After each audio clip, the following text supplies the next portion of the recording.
What's that? You want to be scared? Come with me.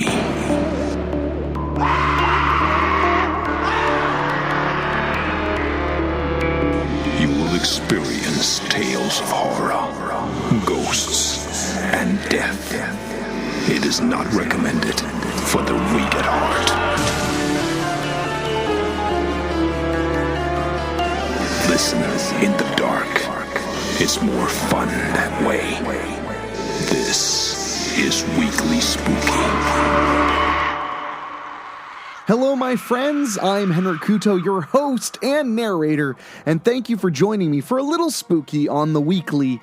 It is Wednesday, so it is that time again, and I got a good one for you this week. We got a good one every week. We're very fortunate with so many great authors. Well, we have a brand new author, someone you haven't heard from at all yet, but hopefully you'll be hearing from many more times in the future. And this week, we got some humor, which I think is a welcomed addition to our repertoire as of late, because we've had some really scary, creepy, eerie, and ooey gooey stories lately. So I call this a welcome change of pace, but I hope you're all doing very well. We're coming up on the Thanksgiving holiday, which I am a big fan of. I'm a big fan of any excuse to celebrate anything. That's what it really comes down to. If you're a regular listener of the show, you know that by the fact that in October we did five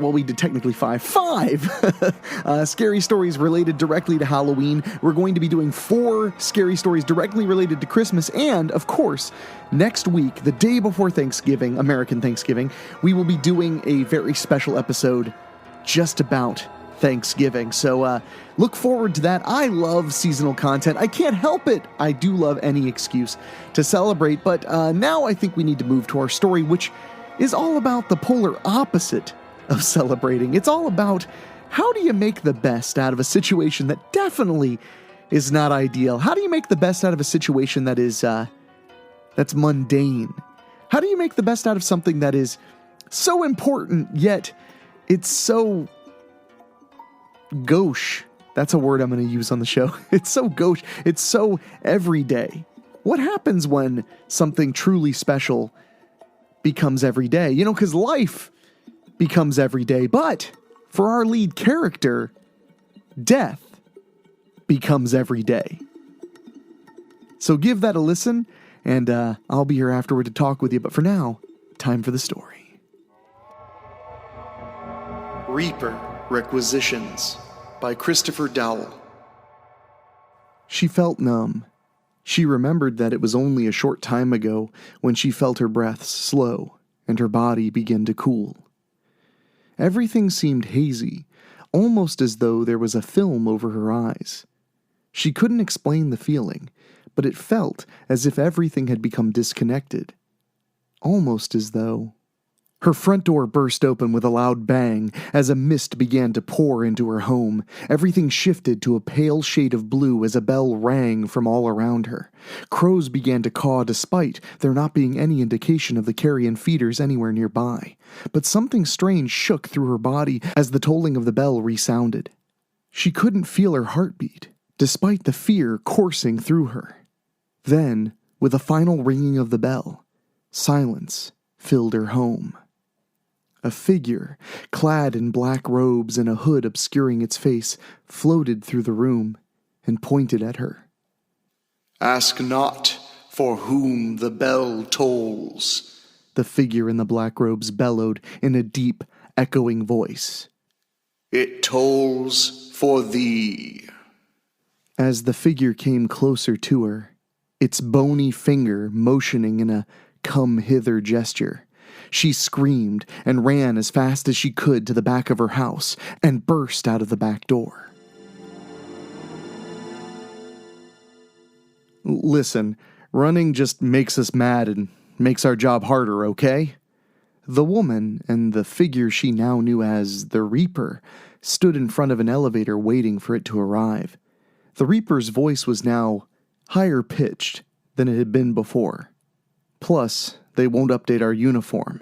Seriously, running in these robes is annoying. The woman shook. Sorry. The Reaper put its hand on the woman's shoulder. She jumped. It's all right. Dying isn't easy, and, well, the show I like to put on makes it a little worse. But you'll thank me for making your death seem like a memorable and significant experience after you've finished the 8,000 years of paperwork it takes to get you properly set up in the afterlife. Tears began to form on the edges of the woman's eyes. I'm kidding. It's not that much paperwork, but it is seriously boring. The elevator dinged and the doors slid open. The Reaper took the woman's hand and led her inside. An uncountable number of buttons lined the walls of the elevator, and the Reaper pressed the lowest one. The elevator jerked to life as it descended. The Reaper saw the woman clench and her body tighten. It's all right. Just because we're going down doesn't mean we're going down, if you know what I mean. The Reaper leaned against the wall. You might as well get comfortable. We're going to be on this elevator for a while. If you have anything to ask, you've got the time before we get you processed. Processed? The woman turned, her eyes wide, as she stared into the black void inside of the Reaper's hood. Yeah, when we get to the ground floor, you'll get put in the department that best suits you. Or you could always choose to be a Reaper, but, The Reaper trailed off as it stared into the woman's eyes. You're better off just going where they put you. Where they put me? The woman looked away from the Reaper's hood. What's that supposed to mean? It's not too complicated. You see, what you've been told about the afterlife is somewhat true, but there are some differences.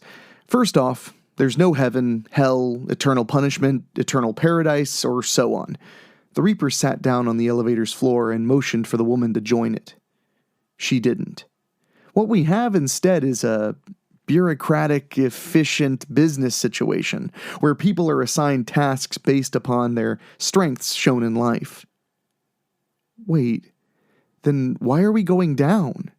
Because that's where the assignment desk is.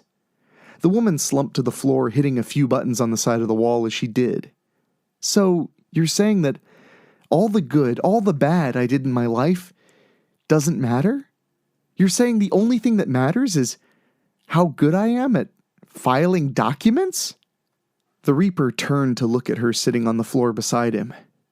Paperwork, spreadsheets, flipping burgers, whatever career you've been found to excel at. Yeah, that's exactly what I'm saying. Also, the Reaper motioned to the lit-up buttons on the walls. You shouldn't have done that. We're going to be in this elevator forever now. Wait. Forever? The woman's eyes grew wide once more. Not literally forever, but maybe like 20 minutes. But it'll feel like forever. The woman and the Reaper sighed, along with one another. Listen, boss, we gotta talk. The Reaper burst through the office door as a man in a pinstripe suit jumped. Haven't heard you knocking, 7142, the man said as he rearranged the paperwork on his desk. Haven't you heard of keeping your promises? I have no idea what you're talking about, 7142, but if you have an issue, you know the proper procedure. The Reaper sat down in an empty chair in front of the pinstripe-suited man's desk. Listen, boss, I'm not going to go down to complaints. It'll take 70 years before you even get an acknowledgement that there's been a complaint filed, let alone know its content, or go to reparations to ensure that a complaint is even received. The Reaper leaned forward.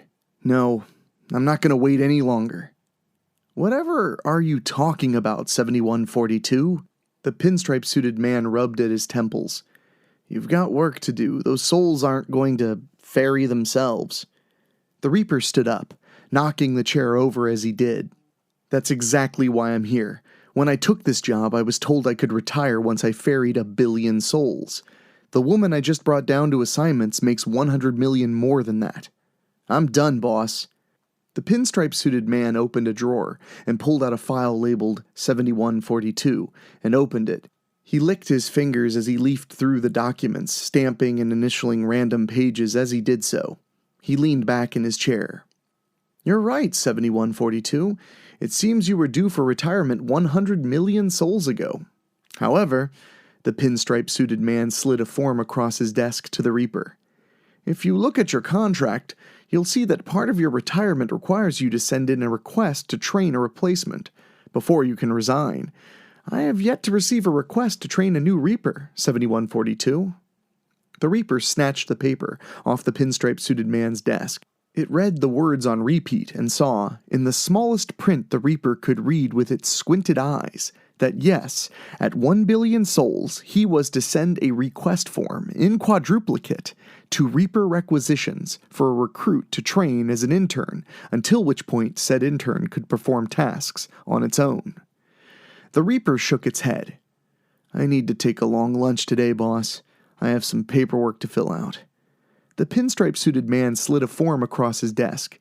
"You'll need to fill this out and wait for approval before you can take your long lunch. And I'm also giving you an infraction for busting in here without an appointment. You know the rules." The Reaper's shoulders slumped, and it shook its head as it took the forms and a yellow paper infraction. That yellow piece of paper meant the Reaper would have to bring in another 1,000,000 souls. Oof. 61 years after the meeting with its boss, the Reaper received approval to take a long lunch. This meant the Reaper gained an extra 10 minutes to its break time. When the Reaper reached the complaints department, it already had its paperwork filled out and signed in quadruplicate. The Reaper didn't think it would take any longer to include a complaint about the robes. If approved, that complaint would allow the next generation of Reapers to enjoy the freedom afforded to them by actual pants.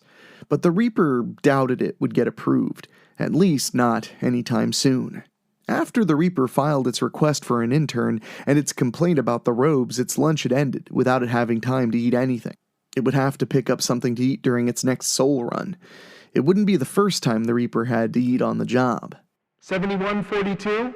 The speaker rang out as the Reaper sat in Reaper Requisitions 124 years after filing his request for an intern. The Reaper stood up and walked to the window where a woman in a pantsuit sat behind plexiglass. She didn't look up at the Reaper as she stamped stacks of papers, which was fine. It allowed the Reaper some time to admire the woman's pants and long for the feeling of pleated fabric caressing its inner thighs. The woman cleared her throat, breaking the Reaper out of his pants fantasy. "Get to the point and stop dilly-dallying," the pants-suited woman said, still not looking up at the Reaper. "You have no idea how busy it's been for the past few centuries." "Sorry." "So you're here for an intern, right? I hope you're not here to keep inundating us with that uniform crap." The pants-suited woman stopped stamping and looked up at the Reaper. "Do you have any idea how much more work a uniform change would cause?" "I sure don't. That's not my department." The pants-suited woman scoffed. "Of course." She continued moving papers and stamping them. "Just take this form and go down to processing and walk down the hall. There are recruits waiting there. Interview them, pick the best fit." The pants-suited woman slid a form to the Reaper, and it took it. "I thought you all procured and interviewed the interns. I don't have time to take off to interview them. Isn't that exactly what your department is here for?" "Fine." The pants-suited woman pushed her papers to the side and pushed a button. A loud buzz sounded as a door opened in the back of the room. "Go in that door. Your boss handpicked this one as the best candidate. The intern will be in a room waiting for you. Now, let me get back to my work." Blinds which had "closed" written on them dropped down before the Reaper could reply. The Reaper stood up and walked to the door. It peered inside to try to see what was in there, but the Reaper couldn't make out anything beyond the dark hallway in front of it. Since the Reaper didn't know where it needed to go, it followed the hallway as it twisted and turned. Most of the doors had a red light above them, so the Reaper assumed those weren't the doors it should go into. To the Reaper's relief, it found that its assumptions about the lights were correct when it came upon a door with a green light over top. When the Reaper turned the knob, the door opened without any opposition. "Don't come in!" a voice yelled from inside the room. But it was too late. The Reaper had already swung the door all the way open.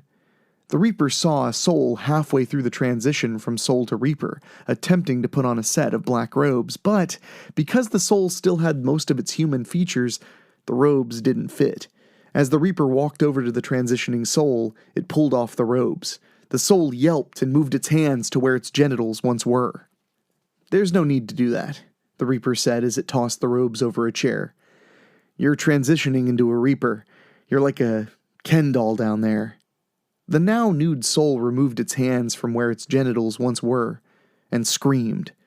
"Where's my junk?" it said as it slapped at the blank spot where its junk had presumably been. "It's gone. That's part of becoming a Reaper." "Well, if I would have known that, I wouldn't have agreed to do it," the soul said as it turned around and began to put on pants and a t-shirt. While the Reaper knew the soul could go back to having junk by renouncing its intention to be a Reaper, it didn't want to tell it that. Not with the Reaper's retirement on the line. "Yeah, that sucks. They should have told you that before you accepted the position," the Reaper said, also neglecting to mention that there was far more the soul wasn't told about becoming a Reaper. "You, ready to go on your first assignment?" "Not really. I'm more ready to get my junk back." The Reaper hung its head. "Just follow me to the surface, okay?" "All of this seems unnecessary," the Reaper's new intern said as it set up fog machines around their assigned soul's home. "Maybe that's why you're so jaded, and you decided to become a Reaper," the Reaper thought. "It seems like it is, but this is important. It makes their death seem like something that matters. Maybe if your Reaper did this for you, you'd see why it's so necessary." The intern kicked at the dirt. "I guess you know best. Considering I've been doing this for more years than you've existed, you're right that I know best." The Reaper cued a CD to play in a boombox next to it. "Now wait by the window and watch what I do. I may even have you take point on the next assignment, okay?" The intern nodded and began to walk to a window. After stepping on a hoverboard and draping its rope over the device, the Reaper pressed a button on a remote, and mist began pouring out of the fog machines. Under its hood, the Reaper placed a voice oscillator and set it to the lowest setting. Then, when the mist had engulfed the home, the Reaper burst through the front door, seeming to float, the robe covering the hoverboard, making the Reaper move in a smooth, soundless way. When the sound of bells ringing began to play over the boombox, the Reaper made its way into the house. As it entered, it said, "Ask not for whom the bell tolls. It tolls for..." The Reaper stopped speaking when it saw that there was no one inside. It looked around and noticed that the window where it had told the intern to stay was open. What the? The Reaper heard people talking outside as fog continued to roll into the house. It pressed the button on the remote to stop the mist from spewing out of the machine. After all, Requisitions would give the Reaper a 20 to 30 page complaint if it overused supplies like that, and rolled outside on the hoverboard. Next to the silent boombox, the intern sat, next to a man. "When I decided to become a Reaper," the soul said. "That's pretty awesome. Think I could be one too?" "Nah, you're not cool enough to." The intern stopped speaking when it saw the Reaper come rolling out of the house on its hoverboard. "Interesting weather out here, isn't it?" the Reaper said, its oscillator making its voice bellow. The intern shook when it heard the Reaper speak. "Yeah, it's..." The intern stopped speaking when it looked into the void of the Reaper's hood and felt the Reaper's anger flow through it. "Say," the Reaper looked at the man whose soul they'd come to ferry, "do you mind sitting there for a moment while I talk to my cohort?" "Sure, I'm dead. It's not like I'm in any hurry." The Reaper grabbed the intern's arm and tugged it behind the house. Once there, the Reaper looked over the soul's shoulder to make sure the dead man wasn't watching or listening to their conversation. He wasn't. "What do you think you're doing?" the Reaper said as it forced the intern to look into its void. "I told you to sit and watch, and what do? You messed up the whole performance." "I told you it was unnecessary," the intern said as it looked away from the swirling blackness inside of the Reaper's hood. "Look at that guy." It pointed to the man sitting by the boombox. "He's doing just fine, and it took me like 3 seconds to tell him what was up. That's a lot better than your hoverboard nonsense." "All right, since you know better, I'll let you ferry him down to be processed, and then you can meet me back up here for our next assignment. How's that sound? If you succeed in both of those tasks, well, I'll hand you my robes on the spot, and you can be the next Reaper 7142. "It's a deal." The intern held out its hand and shook the Reaper's. They then took the soul to the elevator, and the Reaper allowed its intern to take the man down the elevator all by itself.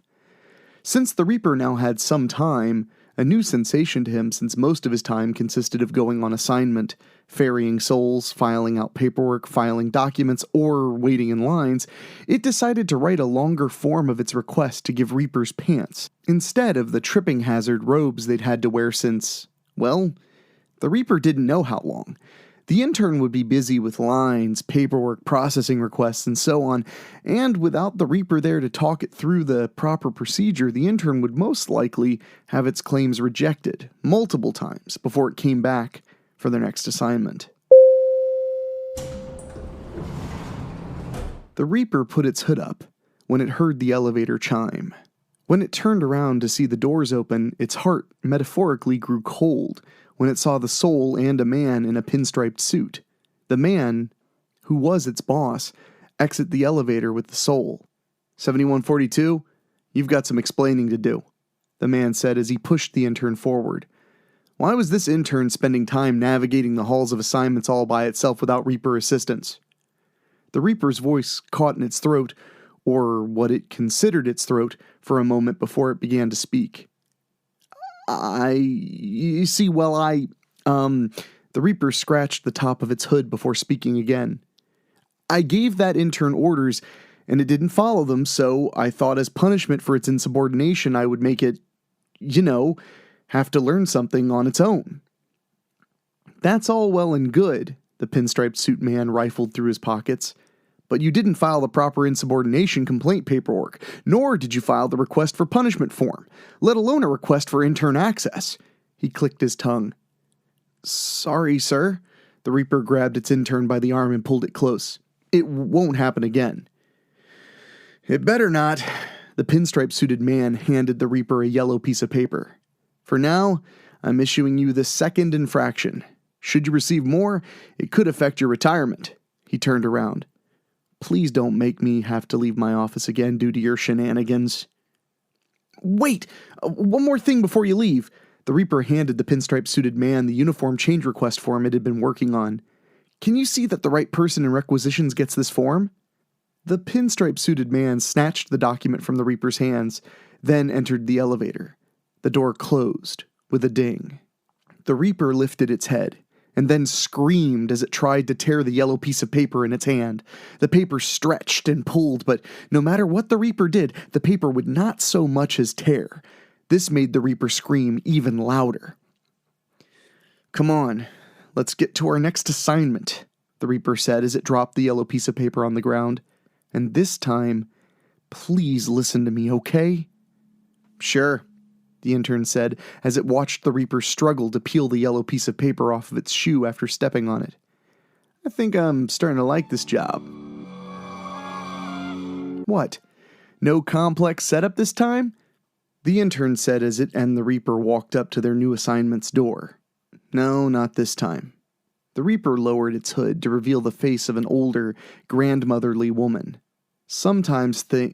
Wait, have you been an old grandma under there the whole time? The intern's eyes widened as it looked at the Reaper's face. No. As a Reaper, I'm able to change my face when I need to. It'll be something you're able to do as well, should you pass your internship. You mean when? The Reaper knocked on the door and put in its voice oscillator before speaking in an old woman's voice. Stay quiet. She won't see you, all right? The door swung open, and a young woman with tear-stained cheeks looked at the Reaper. Mom? Yes, dear, I've missed you. Oh, Mom! The young woman hugged the Reaper. I've missed you so much. Things have been awful since you... Well, you know. It's quite all right, dear. That's why I'm here. I'm here to make things better for you, all right? Anything you need, just let Mommy know. The young woman smiled and motioned for the granny-faced Reaper to come in. The intern followed behind once the Reaper beckoned it too. They sat down on a threadbare couch as the young woman walked into the kitchen. The Reaper swept bottles of spilled pills into a nearby trash can out of sight of the young woman. It moved into a relaxed position on the couch as the young woman returned with a tray of rolls. I know they're not as good as you make them, but I've been trying to perfect the recipe since the last time I saw you. The Reaper took one of the rolls and smiled as it bit into one. "Oh dear, you've outdone yourself. I think these are even better than the ones I used to make." The young woman cracked a smile. It looked out of place on her sad face, but it seemed to brighten up the room. "I know you're just trying to cheer me up like you always do, Mom, but it's all right. I remember how yours tasted. These are nowhere near what you can do." "Oh, hush, dear," the Reaper said, as it grabbed another roll from the tray. "A mother's love adds a certain flavor, but it doesn't compare to the raw talent you've got for this sort of thing." "You really mean that?" The woman smiled again. This time, it stayed on her face. "Of course I do. In fact," the Reaper began to motion for the door, but before it could do so, it saw its intern begin to jitter in the seat next to it. It gave its intern a stern look before turning back to the young woman. "I know a place looking for a baker with your talent." "Really?" The young woman's eyes lit up as she looked into the Reaper's own kind eyes. "Yes, dear. In fact, you may even get to work with me on a regular basis. Wouldn't that be nice?" "You mean I'd get to see you again? Every day?" "Yes, every day." "I would love—" "Enough!" The intern stood up from the threadbare couch and pointed at the young woman. "I don't know what this—" He moved his pointer finger over to the Reaper. "Is trying to pull by looking like some old biddy and talking to you, but you're—" "Who are you?" The woman looked uncomfortable and frightened. "Where did you come from?" "Me?" The intern pointed its thumb at itself. "I'm nobody, but the one next to me, well, that's a Sit back down." The Reaper's voice bellowed, overcoming the voice-changing properties of the oscillator. "You will listen to me or you will be removed from your internship." The intern sat down, a smirk plastered on its face. "Fine, but you should get to the part where you tell her she's dead. Rip that Band-Aid off real fast, you know?" The young woman looked at the spirit, then back to the Reaper that still wore her mother's face. "Mom, what's this thing talking about being dead? Am I... She broke out into tears as she realized what was going on, as she realized what she had done, as she realized what these two things in her living room were, and at that, her mind snapped and broke into sobbing, wailing pieces. Outside of the house, the Reaper stood with its intern standing next to it. Its hood covered its head once more, and was again filled with the endless void. It held what looked like a cell phone up to the side of its head. "Yes, one banshee for extraction at my location." There was a pause as a voice spoke on the other line. "No, the intern's an inconsiderate... My streak's still intact." The Reaper sighed as it listened.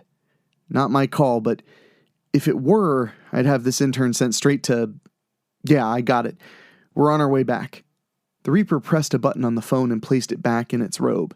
It began to walk in the direction of the elevators, but did not motion to, or in any way acknowledge, its intern. "So, the intern said as it began to walk behind the Reaper, "are we going to talk about what that thing was in there?" The Reaper stopped. "That thing, as you put it, is now a broken soul, a banshee. It can never regain its humanity because of the flood of emotions it felt when you made it realize what it had done to... You know what? Why am I even talking to you?" "Because you need to train me, of course," the intern continued walking as it passed the Reaper. "I need to know about these weak spirits who turn into barn sheep or whatever." The Reaper sped up and grabbed its intern from behind. "Those spirits are not weak." The intern shrunk away as the Reaper's black void seemed to flow through it. "Those spirits had hard lives and took the ultimate step. If you did something like that, I think you would have instantly become a banshee." "So you're saying that we have to walk on eggshells because some spirits can't handle their own deaths?" The intern shrugged off the Reaper's grasp. "It sounds to me like it would just be better to get rid of these ticking time bombs before they turn into those things. When I'm a Reaper, you won't be a Reaper." "What? Of course I'll be. You won't be a Reaper." With every word that came from the Reaper's mouth, its voice pitched down an octave. "Cute trick," the intern said in a wavering voice, "but I've seen your voice box thing. You're not going to scare me with it." As the intern turned around, it saw that the Reaper had grown to cover the sun setting on the horizon. Darkness surrounded as the Reaper drew nearer, its arms now turning to shredding talons. Before the soul could scream out for something, anything, to come and rescue it, it felt the sharp bite of the Reaper's claws sink deep into its head and shred into its mind. When all became quiet once more, the Reaper pulled its phone from its robe and dialed a number on speed dial. "This is 7142. I broke my streak." A quick pause as the Reaper listened to the voice on the other line. "Yeah, got another Banshee for extraction. This one is also at my exact location." The Reaper looked down at the broken, crying thing at its feet and shook its head. "No, I won't be sticking around for this one. It's the sorriest excuse for a soul I've ever seen." "How could you do that to such a promising intern?" The pinstripe-suited man turned red as he waved fistfuls of yellow infraction papers at the Reaper. "When I'm done with you, you'll be lucky to retire when you hit 1,000,000,000 souls. Do you hear me?" "Loud and clear, sir." The Reaper looked down at the yellow infractions covering the floor like confetti. "Should I return to the Reaper Requisitions for my daily assignments then?" "Yes, get out of my sight. I can't even stand the—" The Reaper slammed the door on the pinstripe-suited man before he could say anything else. A yellow infraction printed out by the door, and the Reaper grabbed it. "Oh well," it thought. "As long as I'm around, no Reapers like him will take my place." As the Reaper turned to go into the Reaper Requisitions, it saw a line of other Reapers standing in queue. Tapping the shoulder of the Reaper in front of it, it asked, "Hey, what's with the line?" "Didn't you hear, 7142? The Reaper pointed to a screen toward the front of the line. "We're getting new uniforms." The Reaper stopped speaking as it saw one of its coworkers stroll past, wearing dark, pleated, two-legged pants.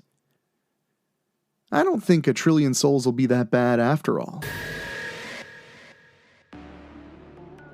How about that story, my friends? Really good one, a great time, and best of all, it's from a listener fan who sent it in to WeeklySpooky@gmail.com. And if you have a story you think we might like to read right here, you can send it to WeeklySpooky@gmail.com. You can also go to WeeklySpooky.com and find out everything about our show. You can also find out how you could support us, which, is appreciated. Speaking of people we appreciate who support us, I want to mention a big thank you to the folks at our Patreon who keep us going even as there is a stupid poopy head pandemic out there, and especially our podcast boosters Karen Wiemet, Jack Kerr, Jeff Hilton, Craig Cohen, Rob Fields, and Kevin Fry. Thank you all for keeping the show going and keeping me going. So over the weekend, I actually kind of sort of went back to work. I was filming on a feature movie, which for those who do not know, that is what my day job is. Filming feature movies isn't really a major essential service, so especially not low-budget ones. So I had been a bit rusty, but I ended up having a pretty good time. Had a great cast, great crew, although very small cast and crew. We had a really great time working together, and I am sore in every part of my body. The last 8 months mostly being in my house, mostly working from home, and mostly talking to you guys left me a little atrophied, left my stamina a little bit to be desired. So, but I had a good time, and we're going to be shooting a little bit more up until the holiday, and we should be wrapped by December. So thank you guys for all your support, though. This has been huge. I don't know how I would have gotten through this pandemic without you guys, and especially all these new listeners we got from October. Thank you guys, and go to weeklyspooky.com. Subscribe. Thank you, and mostly thank you. I'm just feeling really gracious today, so thank you so much. But anyway, I'm going to get out of here. I'll see you guys next Wednesday with another scary story. So for myself, for my producer Dan Wilder, and our composer Ray Mattis, I will talk at you later. Thank you for listening. Make sure to find your way back next week. But for now, you are safe. Trust me.